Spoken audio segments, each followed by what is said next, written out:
mungkahi po ay ang pag-repeal, hindi lang po amendment, repeal ng anti-cybercrime law. And in its place, I intend to be, if I'm elected senator, I intend to be a co-author of the Magna Carta on Internet Freedom.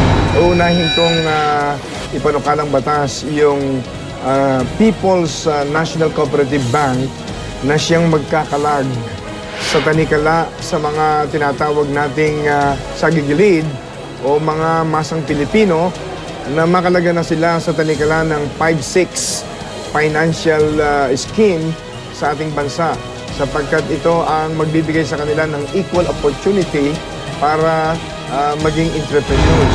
Unang-una, i-refile ko yung Department of OFW, creation ng Department of OFW kasi naniniwala ko na napakaraming naitulong sa atin ang ating mga OFW.